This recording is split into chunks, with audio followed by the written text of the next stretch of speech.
being here as well.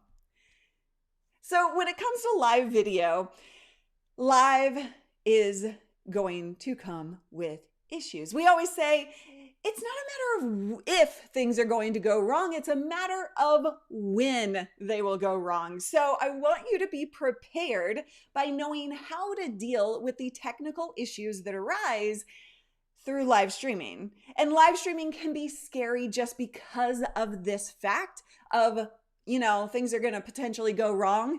Not every time, but if you're going to stream 10 times in a row, most likely one or two of those will have some issues because live is live and there's no do-over, right? So today, troubleshooting tips, we're going to help you figure out how to go through troubleshooting yourself so that you feel more confident. Now, here's the thing. I love live streaming, right? You guys know this about me. I love live.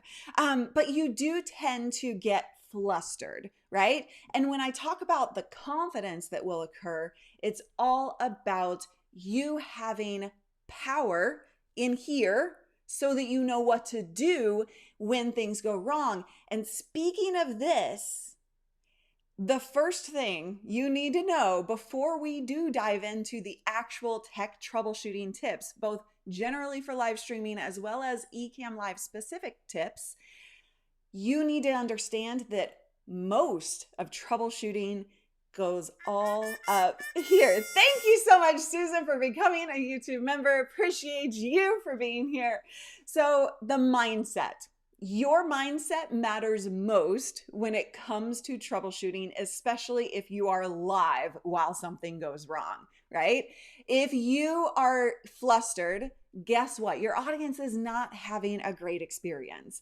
They're getting flustered because you're flustered. Remember this one thing. Always, always, always, it doesn't matter whether we're talking about something going wrong or something going right. Your audience is going to feed from your emotions.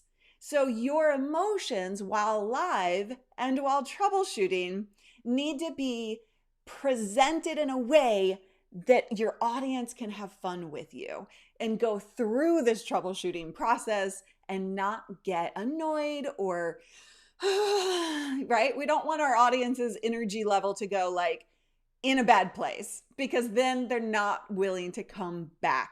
Because who wants to feel that uncomfortableness? Okay, so that's the first thing you need to know. And by the way, I never introduced myself. I'm Lori Petrucci from Live Streaming Pros, and this show is Go Live Now, where we do it in partnership with Ecamm Live. We are live every Thursday at 10 a.m. Pacific. If you are new watching the replay or live, please do comment new in the comments.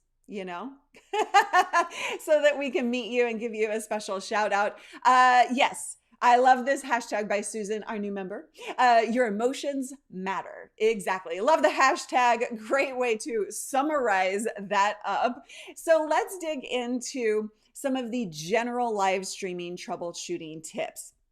First of all, whether you're using Ecamm, vMix, whatever, there are certain things that might happen that you will encounter or may not encounter, but hopefully you don't. But if you do, some of those things are buffering or dropped frames. I actually was talking to somebody this morning who is dealing with a lot of dropped frames in the recording or the replay of that stream or even in the stream itself, right? And so if you're seeing that happen, it could be a number of things or even a combo of things. It could be your computer. And you're going to see that the computer is a common theme with troubleshooting issues because the computer is really what's doing all of the work of your stream, right? So your computer has to be able to handle the amount that you're asking it to do. And for the record, every extra thing that you're asking your computer to do, every extra camera you add, every extra, interview, like you're trying to bring in all of these different things, it's extra load on your computer. So your computer must be able to handle that. And if it doesn't, if it can't, then you want to pull back in the expectations that you're putting on your computer, right? So maybe you just keep one camera instead of 3, right? There are simple things that you can do to bring back the production and make it an easier load on your computer so you don't have buffering or dropped frames or even crashing, which is another big thing that can happen during your live stream. So if you are experiencing these problems, then we do have links that our moderators can provide in order for you to learn more about computers and what the requirements are for Ecamm Live specific, but also the internet. The internet is a big piece to the puzzle. So if you are experiencing buffering, things like that, you may need to look at your internet speed first and foremost, in addition to your computer power. If you are running on 2 megabits per second upload speed, then you likely have a problem with your internet. So we recommend at least 10 megabits per second upload speed. Yes, you can get by with more. However, just keep in mind that at that 10 is kind of a magic number in terms of making sure that you don't have dropped internet speed, because speeds are not consistent. And if you that is something that a lot of people don't know. Okay, so let's see. Out of sync. Also, out of sync audio can happen quite a bit. And again, it could be your computer's processing power, right? But it also, one of the common things that we see, okay, a little tough love here. I want your hand to go up. I want you to say me in the comments if this is you. Sometimes we see people overcomplicating the audio setup. Audio is one of the most important pieces of your live stream, because if they can't hear you well, they won't watch you. So a lot of people want to add this and that and extra components to their setup, when in fact, all you really need to do is simplify it, because extra components can cause your video to go out of sync. I love your honesty. Thank you so much, Mitch. Yes, overcomplicating. Steven says, I thought it was just me. No, it is not just you. This is a very common thing we see, is the overcomplication of the audio setup or the entire setup, right? It really doesn't have to be that complicated. It can be super simple. And the more simple you keep it, the less tech problems you will have. Never, I mean, why did I just call you Susan? Never, Kathleen. You don't go for complicate anything. It can, yes, it is. It's very super simple. Yes, exactly. Joe, I love this. Thank you for speaking up. The best thing he did was just plug in my mic into the camera rather than use a crazy mixer audio interface setup. But also, if you're doing what we teach, Joe, you should be doing what we're teaching you. You're changing it up a bit here. But Joe, or if you guys, really, if you have a USB mic, you just need to plug it into the computer and you're good to go. You don't need to overcomplicate it. All right? Okay. Love it. Okay, so I'll pull back from that conversation because I think you get the point. But let's dig into some Ecamm Live specific tips. If you are using Ecamm Live or you're thinking about using Ecamm Live, I'm going to go through a series of things that we tend to see that are pretty common in terms of issues. Let's see. First, start by checking your updates, right? So like in Ecamm, or any software for that matter, really, if you're having problems, it's potentially a bug. So we start by looking for system or for software updates. So go into your preferences or check for updates. There's always a menu option for that. So perhaps the developers have already fixed that problem. If you're not using it on a daily basis, you may not have updated it just yet, right? Okay. So then you also want to verify all of the settings. So there are a number of issues that can occur through live video software like Ecamm that really are specific to just permission settings. For instance, if you can't go live, you may not have enabled permissions to Facebook or YouTube properly, or maybe they've disconnected somehow. And Ecamm is really good at walking you through and telling you that that's happened. But you also want to make sure that your settings are correct as well. Actually, let me go into demo mode real quick and show you, because there are some things in the preferences, right, that you may wind up having an issue with, where it's very easily fixed inside of the preferences box. So check your frame rate, check your quality, check the stream size. If you don't have good enough internet speed for 1080, then you need to drop that down to 720. Right? So you need to pay attention to those details, and that may actually fix your problem. By the way, if you are going to reach out to Ecamm support for any issues, they have requested, and I think this is an amazing idea because it absolutely helps. And this is, by the way, great information for reaching out to any support. Do send a screenshot or take a little screen cap of what the problem is, of what's happening. You'll get faster service and faster help if they don't have to ask for that, right? So anytime you're reaching out to any support, I highly recommend sending them that visual of what is occurring and what you're seeing so that they can help troubleshoot that. All right, so let's dig into some specific things. Okay, one of the things is when you are in Ecamm and you're editing a scene, right? So if I go into live demo mode, by the way, I don't have my stream deck today. It's a new one is arriving. I had to put mine into a client's house is set up, but my new one is arriving on Monday, so I can't wait. So I'm manually doing all of this. But if we're looking at the scenes, right, and oftentimes what happens is you're making changes to a scene, and unfortunately things aren't changing, and you're like, why am I clicking buttons and nothing is changing? So when you go to play that scene, your changes aren't in effect. There's a very simple solution to this. You see the lock button beside this scene? Follow my mouse right here. There's a little lock button. That means the scene is locked. That is there to protect you from the next troubleshooting issue I'm about to tell you. But if you are making changes to scenes and it's not actually being fixed or doing the thing that you think it's supposed to, then check to see if it's locked and just click unlock, then make those changes, and you will see the results.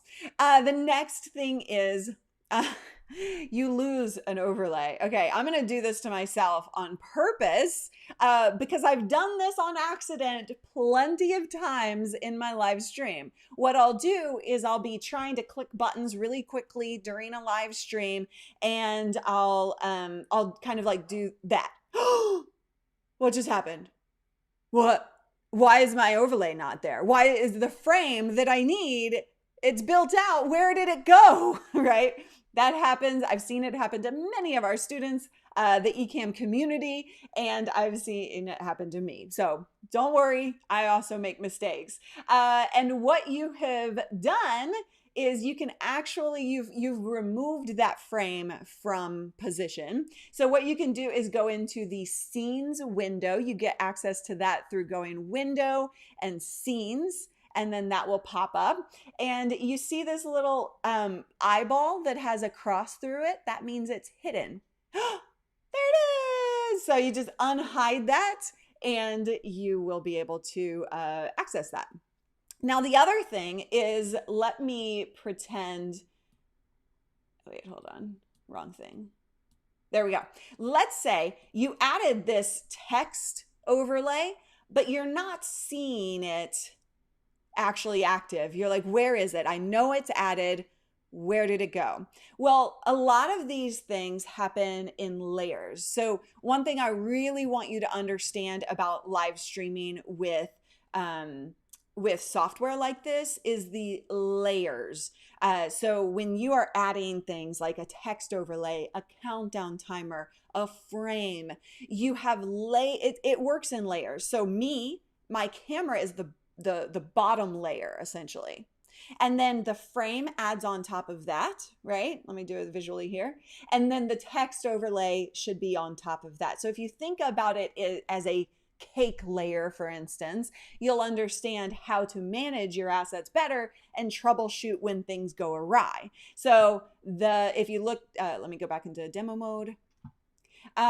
If you look back here in the overlays box, this is not actually layered correctly because the text overlay is below the frame. As soon as I move that up to the top layer, then it pops up on top of the frame, right? So I see this as a very common issue that people see, like why aren't these things working the way I want them to? And a lot of people will just blame the software when in fact it's not. It's just a matter of getting it positioned correctly. Okay, let's see. Zoom. This is a big issue that a lot of people are facing. Zoom isn't getting your full production, right? So if you want to send Ecamm Live into Zoom and you want to be able to show your slides and have a presentation or whatever the case may be, then actually you need to look at a couple of things. First and foremost is virtual cam enabled on Ecamm. That is definitely something that a lot of people expect to be able to do. However, it is a pro feature. And if I go into demo mode, again, then you can actually see the output menu right up here. So if you do output and then moved my thing, virtual cam on, just make sure that that's checked to be on. That's one thing. And then the other thing is check to see if you're on the latest Zoom update, because Zoom removed virtual cam from working for a while. They did update Zoom to allow that again. So if you are not being able to get it to work, check that. Another thing, Zoom not hearing the production audio. Let's say you have a video you're playing or something like that. If Zoom is not hearing that audio from your production, you are going to need to create a virtual microphone. And our moderators are going to link to this support article on Ecamm's site about how to do so. So if you guys are struggling with that, make sure you click the link that's coming to you in the comments right about now or shortly thereafter. Also, I see a lot of issues with music in Ecamm when you guys want to have music in your countdown timer or music in on a scene. Like I have it, like I do this dance break thing, right? So like I'll show you, or not, because I don't know where it went. Anyway, I just noticed I did something wrong in the software. See, even I do it. So music, let me go into live demo mode. And you can see I have the sound effects. I have all of my music loaded in. This is from Epidemic Sound. We have a link in the description if you want a 30-day free trial to copyright free music so that you can actually not get those copyright claims. But one thing you need to know is when I go into my countdown timer, because this is a common theme.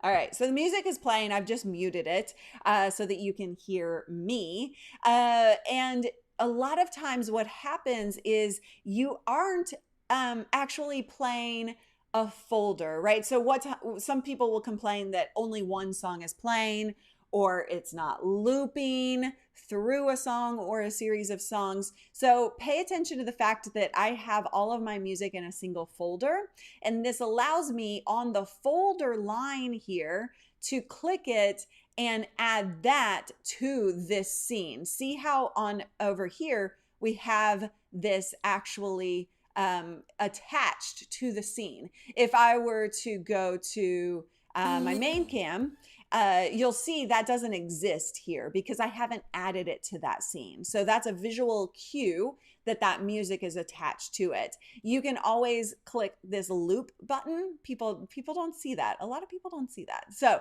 that loop button will fix an issue if only one song is playing. And also remember, audio follows your scenes. I see this all the time with viewers and students and Ecamm Live community, that you want the countdown timer or you want a guest to follow a scene, right? You want their audio to go into another scene. Remember that audio follows scenes. So it can be attached or detached, muted or unmuted in each individual scene. So if you are, in the main camera here that I have, then I have my audio, right? And I have everything else not active because there's nothing else attached to it. But if I go into my PIP, then we have, that. And then if I have my interview, let's say we have this for interview, which if I actually had interview guests, each of us would be in a different corner. By the way, all of these frames, we have a link to be able to purchase if you were looking for overlays and frames. That's in the description as well. But I would, if I don't want somebody's audio on a particular scene, let's say on my main audio, I would mute my guest over here. So just remember, audio follows scenes. And go back to that first thing I said. If it's not happening the way you think it should be happening, it's most likely a locked scene. That can happen a lot to us. And then also the last one I have for you before I tackle all of your questions is comments coming into Ecamm. You saw all of the comments occurring as I was in demo mode. Comments come into Ecamm so that you can throw them on screen like such. Yeah. So the ability to do that, if you don't see any comments coming in, most likely you've connected via RTMP, where you've entered this long string of numbers into Ecamm, and you're going live that way as opposed to connecting straight to Facebook, YouTube, or Restream. So just understand that if you are connecting that way because you've scheduled a post and you're trying to input that information into Ecamm directly, meaning, I can't show you because I don't see the destination box when I'm live because I can't change that. But yeah, so just keep that in mind that depending on how you're connecting to the platform, you may not see comments coming through. However, outside of that, all of your comments should show up. Okay. I am done with my troubleshooting tips. Now I want to turn to you. Do you have any troubleshooting tips? Do you have any questions around troubleshooting that I can help answer? Our team has been gathering all of those. We're going to move into Q&A, but if you're watching the replay, thank you so much for joining me. I hope that this has been helpful. Please do comment, and everybody live as well. What was your biggest takeaway from today's stream? We are live every Thursday at 10 a.m. Pacific for Go Live Now here on the Ecamm and Live Streaming Pros channels. So please do join us back then.